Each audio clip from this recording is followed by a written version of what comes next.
Vous voulez de l'info? J'ai ce qu'il vous faut. Aujourd'hui, le musée du Louvre présente sa dernière acquisition. Il s'agit d'une mystérieuse statue de lave solidifiée découverte récemment dans les hauts plateaux du Tibet par le conservateur du musée, Monsieur Coupdel. Excusez-moi. Adrien. Marinette, si j'ai demandé à Alix de nous faire entrer pendant le vernissage, c'est pour te montrer ce que j'ai découvert sur les super-héros, pas pour que tu admires Adrien. Ça, tu peux le faire tous les jours au collège. Super, Adrien. Héros. Et vas-y, je t'écoute. Bon, pour commencer, il faut savoir que les super-héros comme Ladybug et Chat Noir tiennent leur pouvoir de bijoux magiques appelés les Miraculous. Mais tu m'avais dit que t'arrêtais tes recherches sur Ladybug pour ne pas compromettre son identité secrète. C'est vrai. Mais ces recherches ne concernent pas son identité. Je veux l'aider à démasquer le papillon. Et je crois que j'ai découvert un lien entre les super-héros, le papillon et les Miraculous. Alors, je suis convaincue que Ladybug, Chat Noir et d'autres super-héros ont été représentés à travers les siècles jusqu'à ce qu'ils disparaissent mystérieusement et que le monde oublie leur existence. On connaît déjà celle-ci, la Ladybug de l'Égypte antique. Là, un chevalier noir ou alors un porteur du Miraculous du Chat Noir. Regardez, une noble dame ou une super-héroïne papillon. Je continue. Hercule ou un porteur du Miraculous du lion. Parce qu'il y a un Miraculous du lion maintenant. Pourquoi pas un Miraculous du lapin d'Antier?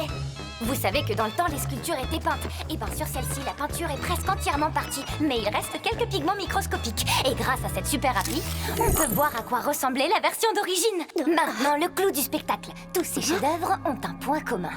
Un symbole identique. Regardez, on le retrouve partout. Un peu comme la signature d'une société secrète, une sorte d'ordre de gardien qui veillerait sur les super-héros et leurs Miraculous depuis la nuit des temps. Et ça ressemble au symbole sur la statue que mon paternel est en train de présenter.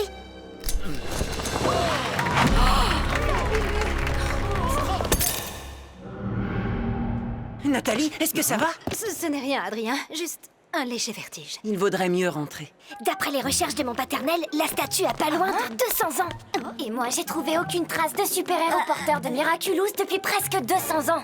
Alors cette statue serait la dernière trace connue du symbole des Miraculous? Oui, jusqu'à la récente apparition de Ladybug et Chat Noir à Paris. J'hallucine. J'espère que mon article aidera Ladybug à démasquer le papillon. Attends, tu veux dire que tu vas poster ta théorie sur le Ladyblog? En fait, j'ai déjà mis en ligne la vidéo. Le mystère des Miraculous. Trop génial. Quelle rapidité et bien joué. C'est génial. Je suis sûre que Ladybug va être folle de joie en la regardant. Tout comme le papillon.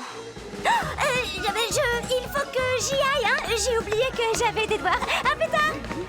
Un peu comme la signature d'une société secrète. Une sorte d'ordre de gardien qui veillerait sur les super-héros et leurs Miraculous depuis la nuit des temps. C'est ma faute, maître fou. Je suis désolée. Je n'aurais jamais dû lui confier un Miraculous. Alia est une excellente journaliste. Je suis certain que tôt ou tard, ton ami aurait bien fini par faire les mêmes découvertes. Mais rien ne peut mener Papillon jusqu'à nous, rassure-toi. Et on retrouve ce symbole sur la nouvelle statue qui vient d'être présentée au Louvre. Ah, impossible! C'est impossible! Nous sommes perdus!